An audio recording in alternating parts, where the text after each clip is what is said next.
श्री रघुनाथ जी माता पिता और गुरुजनों को प्रणाम करते हैं और भोजन अकेले नहीं करते।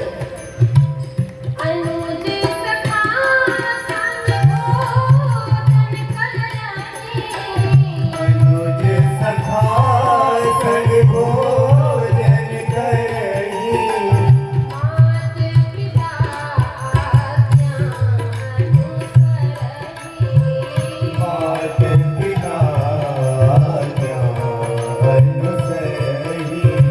अपने मित्रों के साथ भोजन पाते हैं, सखाओं के साथ भोजन करते हैं, भाइयों के साथ भोजन पाते हैं और माता पिता की आज्ञा का पालन करते हैं। जो खाली समय बचता है उस खाली समय को श्री रघुनाथ जी व्यर्थ की बातों में नहीं निपटाते हैं, व्यर्थ की बात में नहीं लगाते हैं। तो करते क्या है?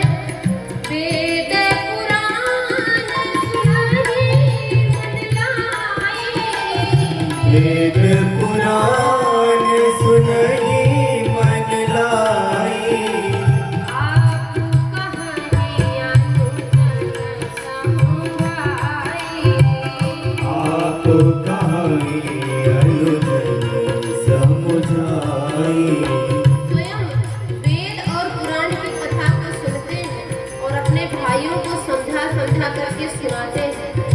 घर में जो बड़े हैं उनका धर्म बनता है कि उनसे जो छोटे उनके भाई बहन हैं उनको सुंदर सुंदर शिक्षा दें। तो शिक्षा तो तब देंगे जब स्वयं शिक्षा ग्रहण करें सुंदर सुंदर।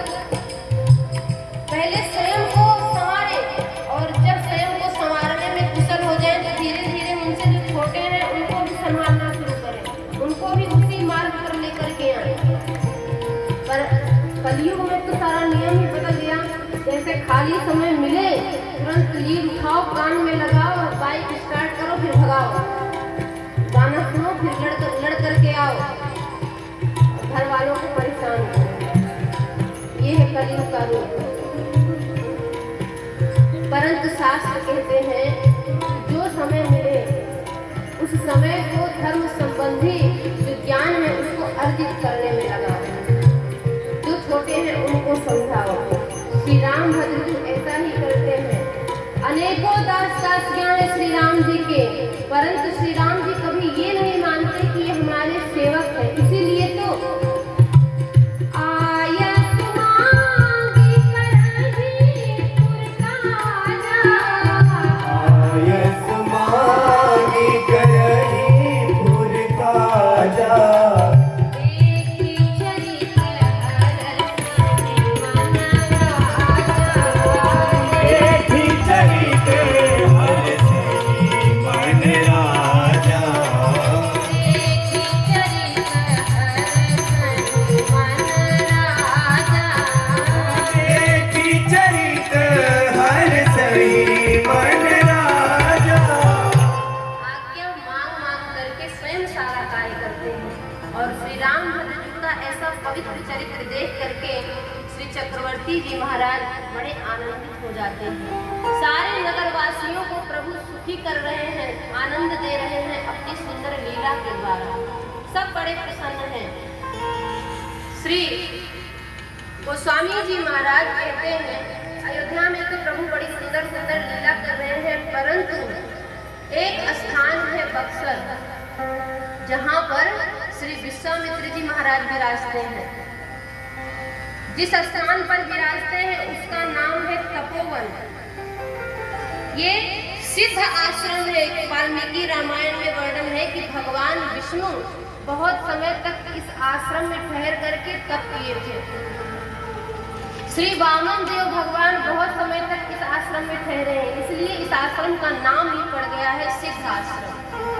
तपोवन है। यहाँ सब ऋषि मुनि रह करके तपस्या करते हैं, यज्ञ अनुष्ठान करते हैं, परंतु यज्ञ संपन्न नहीं हो पाता, इसीलिए दुखी रहते हैं।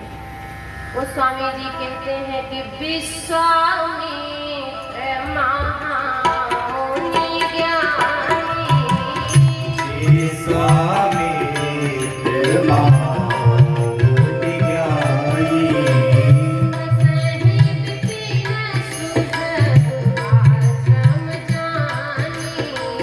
बसहि विपिन सुख आश्रम जानी।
अति मारीच सुबाहु ही न रहे।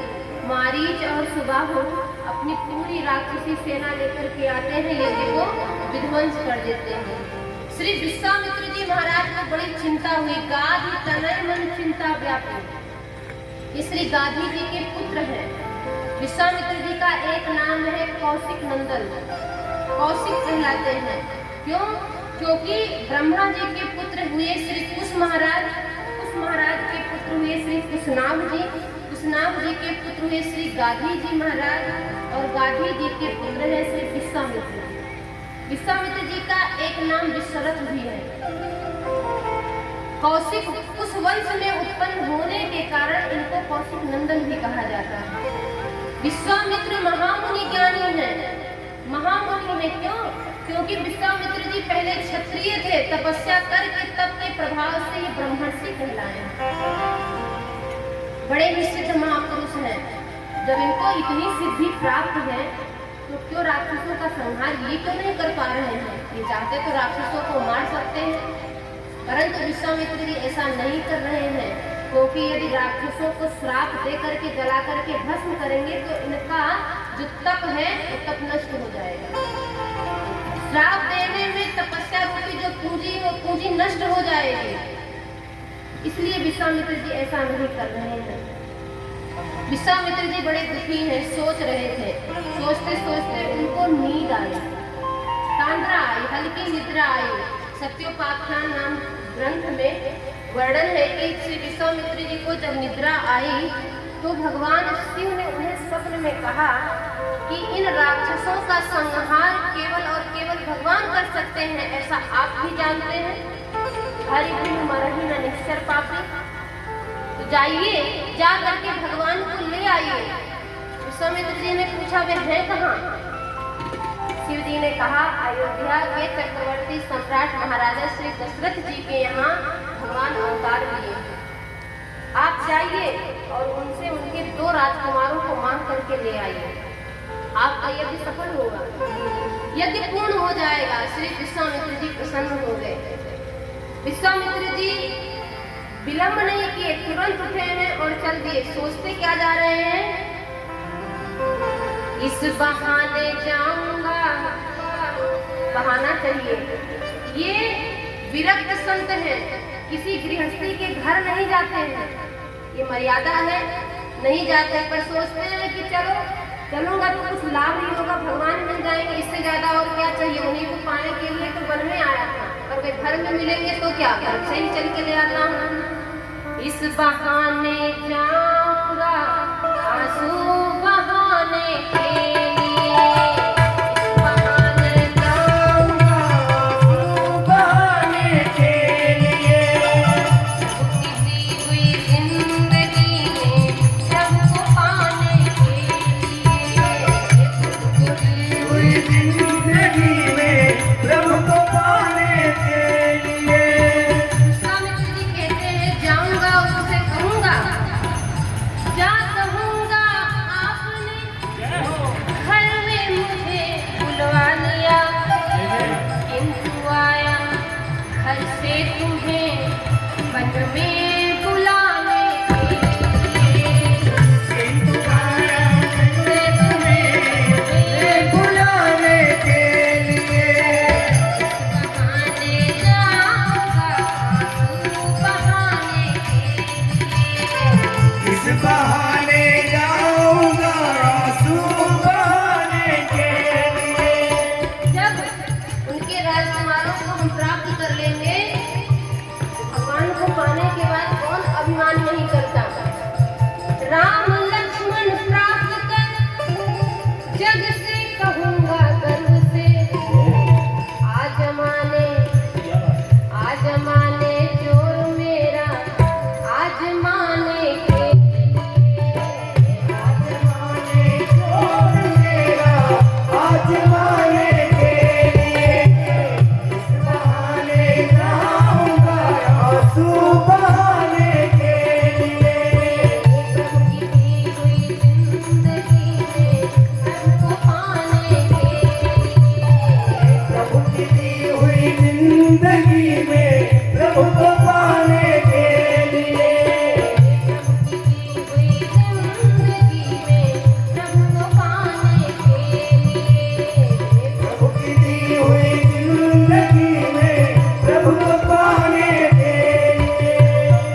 होकर के अवध की ओर जा रहे हैं। मन ही मन सोचते जा रहे हैं आज हम उनका दर्शन करेंगे जो है कैसे।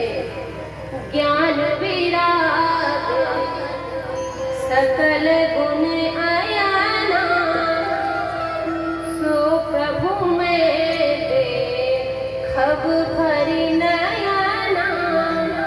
जो ज्ञान और वैराग्य के धाम है आज मैं तुमको देखूंगा। आज सफल तब तीरथ त्यागू, आज सफल जब जोग विरागू। सफल सकल सुख साधन साधु, राम तुम्हें अवलोकत आज तो मेरा जीवन धन्य हो जाएगा। श्री विश्वामित्र जी महाराज अयोध्या पहुंचे हैं और इधर अयोध्या की राज सभा में श्री दशरथ जी महाराज बड़े चिंतित हैं। इस सभा का नाम है चिंतन सभा। वाल्मीकि रामायण में वर्णन है कि श्री चक्रवर्ती जी महाराज को बड़ी चिंता हो गई है। सभा में श्री वशिष्ठ जी विराजे हैं, अन्य विप्रमंडली विराज रही है, अनेकों ऋषि मुनि है बैठे हैं। चक्रवर्ती जी महाराज को चिंता किस बात की हुई? महाराज इसलिए चिंतित हैं क्योंकि उनके चारों पुत्र बड़े हो रहे हैं और उनके विवाह के लिए कोई रिश्ता नहीं आ रहा है। कौन अपनी बेटी का रिश्ता लेकर के आवे?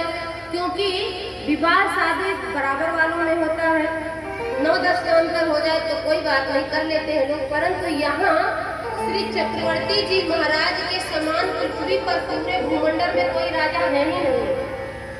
चक्रवर्ती सम्राट है, इनके बराबर कोई है ही नहीं, तो अपनी बेटी का रिश्ता लेकर कौन आवे?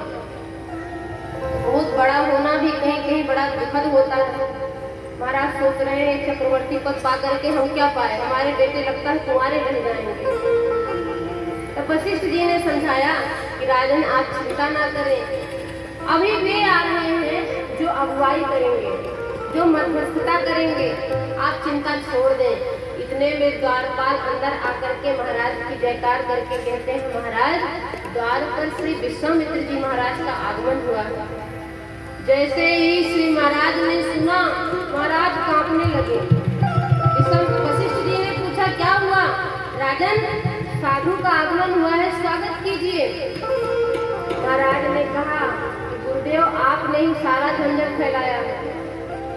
फिर विश्वामित्र जी आए, हमारे पूर्वज में श्री हरिश्चंद्र जी आए थे, तब भी विश्वामित्र जी आए थे और आपने हमारे राम का नाम रामचंद्र रख दिया, फिर विश्वामित्र जी आए थे। आपको पता नहीं चंद्र से विश्वामित्र जी को बड़ा चिढ़ है।